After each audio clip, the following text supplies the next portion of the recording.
The river that refused to flow. There once was a river who didn't want to move. She had been born in the mountains, from melting snow and spring rains, and for a while, she flowed joyfully down hills and through forests. Birds sang over her waters, animals came to drink, and flowers bloomed along her banks. But one day, as she approached a wide valley, the river grew afraid. "I don't want to go any further," she murmured. "What if I lose myself?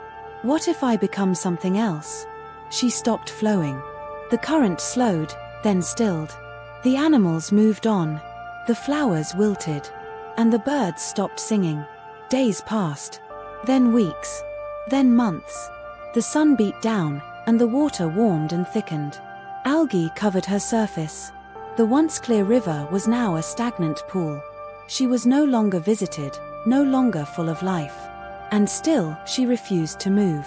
One evening, a small cloud floated above her and gently let down a soft rain. "Why are you stuck?"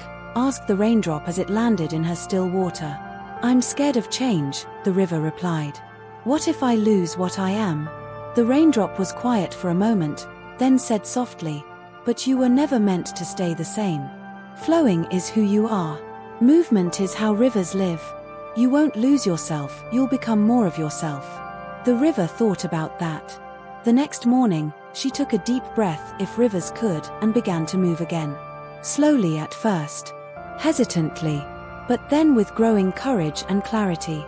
She wound through the valley, brought life to thirsty fields, carved her own path through stone, and eventually reached the great ocean, where she didn't disappear, but became part of something even greater. And as she flowed, the birds returned, the flowers bloomed, and the river smiled to herself. She hadn't lost who she was. She had discovered who she could become.